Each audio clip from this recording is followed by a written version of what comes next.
आज दिल्ली की कैबिनेट मंत्री आतिशी ईडी के खिलाफ एक बड़ा खुलासा करने जा रही थी, लेकिन उससे पहले आम आदमी पार्टी के कई सीनियर लीडर के यहां ईडी की छापेमारी शुरू हो गई।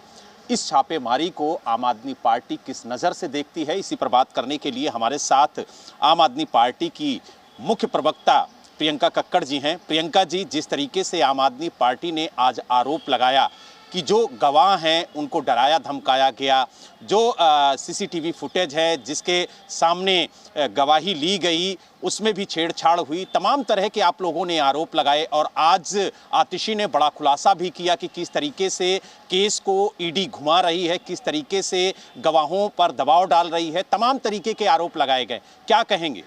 देखिए, इसके चलते हमने ऑलरेडी एक एप्लीकेशन भी मूव कर दी है कल कोर्ट में, क्योंकि हमें पता है, विश्वसनीय सूत्रों से पता चला है कि ईडी ने सारी की सारी ऑडियो डिलीट कर दी है।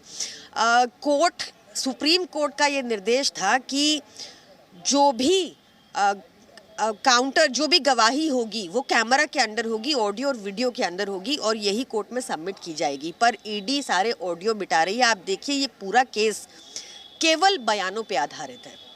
उन बयानों से भी सरकारी गवाह मुकर रहे हैं। वो कह रहे हैं कि हमसे ज़बरदस्ती ये बयान दिलाए गए। वो कह रहे हैं कि जो ईडी ने कोर्ट में लिखित में सबमिट किया, हमने ये बोला ही नहीं, और इसलिए उन्होंने जब ऑडियो और वीडियो मांगा जो उनके बयान का, तो पता चला कि ऑडियो ही गायब है। तो इसलिए ये बेहद संगीन मामला है। सारा का सारा केस ही बयानों पे आधारित है। बयान बिखरे जा रहे हैं। आज तक एक चवन्नी की रिकवरी नहीं हुई। 2 साल से ऊपर हो गया इन्वेस्टिगेशन को। अगर बात की जाए प्रियंका जी, तो जो राज्यसभा के सांसद हैं एनडी गुप्ता, उनके ठिकानों पर छापेमारी चल रही है। जो मुख्यमंत्री के निजी सचिव हैं विभो कुमार, उनके ठिकानों पर छापेमारी चल रही है। साथ ही जल बोर्ड के पूर्व मेंबर हैं सलभ कुमार, उनके ठिकानों पर छापेमारी चल रही है। तीन नेताओं के यहाँ छापेमारी चल रही है और बताया भी जा रहा है कि आगे और नेताओं को टारगेट किया जा सकता है। देखिए, ये इनका डराने का एक तरीका है। हमने कहा था हम आज एक्सपोजर करेंगे। कल आतिशी जी ने शाम को ट्विटर के माध्यम से बताया कि आज सुबह 10 बजे एक्सपोजर है और अचानक से सारी ईडी की रेड शुरू हो जाती है।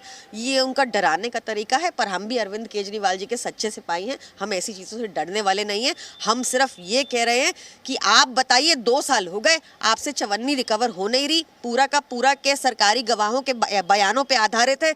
वो बयान भी कह रहे हैं कि उनसे जोर ज़बरदस्ती से लिए जा रहे हैं, वो कोर्ट जा रहे हैं। पूरा का पूरा केस ही फर्जी है। लेकिन जो बीजेपी है वो तो कई गंभीर आरोप लगा रही है। जो इंडिया गठबंधन के नेता हैं वो भी अब आपके पक्ष में आते हुए नजर आ रहे हैं। प्रमोद तिवारी ने कहा ये तो पहले ही पता था कि इस तरीके की हरकत होगी। संजय राउत कह रहे हैं कि लोकतंत्र की हत्या हो रही है। देखिए, संजय राउत तो वो व्यक्ति हैं जिन्होंने भुगता है खुद भी। आपने देखा कि उनको कैसे 100 दिन जेल के अंदर रखा और फिर कोर्ट ने कैसे फटकार लगाई थी ईडी को कि ये पूरा का पूरा केस ही झूठा है। अल्टीमेटली इस केस में भी आप खुद ही सोचिए कि 2 साल हो गए, एक रिकवरी नहीं हुई। जब पूरा केस सरकारी गवाहों के बयानों पे आधारित है, वो कह रहे हैं कि इनकी स्टेटमेंट फर्जी है और वो कोर्ट जा रहे हैं, तो ये पूरा का पूरा केस ही वेस्ट ऑफ टाइम है। लोगों का समय बर्बाद कर रही है भाजपा ऐसी हरकतें कर कर। ईडी की इन्वेस्टिगेशन पर बहुत गंभीर सवाल है, ये किसके कहने पर ऐसा किया जा रहा है। तो आपने देखा, हमारे साथ आम आदमी पार्टी की मुख्य प्रवक्ता प्रियंका कक्कड़ थीं और उन्होंने ईडी की कार्रवाई पर सवाल खड़े किए और कहा कि आखिरकार ईडी बताए कि किसके इशारे पर ये पूरी कार्रवाई की जा रही है, क्योंकि पिछले 2 सालों से वो जांच कर रही है, लेकिन उसके पास अभी तक जांच के दौरान कोई ऐसा सबूत हाथ नहीं लगा जिसके आधार पर वो कह सके कि दिल्ली के अंदर कथित शराब घोटाला हुआ है। दिल्ली से वीडियो जर्नलिस्ट निरंजन के साथ बलराम पांडे, जी मीडिया। तो ईडी के पूरे कार्रवाई को ही आधारहीन बता दिया गया। प्रियंका कक्कड़ को सुना आपने। वापस मैं बलराम का ही रुख कर रही हूं। बलराम ने उनसे बातचीत की। बलराम, एक चीज आतिशी के तरफ से कहा गया, आम आदमी पार्टी की ये लीडर प्रियंका कक्कड़ ने भी कहा था कि बड़ा खुलासा करने वाली है और इसी वजह से कार्रवाई हो गई है। ये प्रेस कॉन्फ्रेंस खुलासा था या फिर आरोप लगाए गए? जरा इस चीज को समझाइएगा। कोई ऐसी चीज, आप वहां पर मौजूद थे, प्रेस कॉन्फ्रेंस में सामने रखी गई कि ये खुलासा हम कर रहे हैं? देखिए, आपको बता दें कि सबूत के तौर पर कुछ भी सामने नहीं रखा गया, लेकिन जिस तरीके से आतिशी ने कहा कि सुप्रीम कोर्ट ने ये निर्देश दिया था कि जो भी गवाह अपना बयान दर्ज कराएंगे वो वीडियो रिकॉर्डिंग होगी, उसकी ऑडियो रिकॉर्डिंग होगी और वो कोर्ट के सामने रखा जाएगा।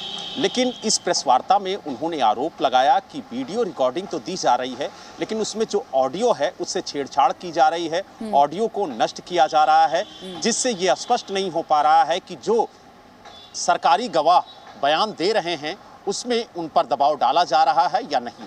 और यही वजह है कि उन्होंने कोर्ट का रुख किया है और उन्होंने कहा कि थोड़ा जो और इंतजार ईडी करना ने होगा कि अब सरकारी आगे गवाहों से कौन से बयान बड़े लिए हैं। खुलासे किए जाते हैं। जिस प्रेस कॉन्फ्रेंस को बताया जाता है कि हम बड़ा खुलासा कर रहे हैं, उसमें आरोप के अलावा और कुछ फिलहाल नजर नहीं आया है।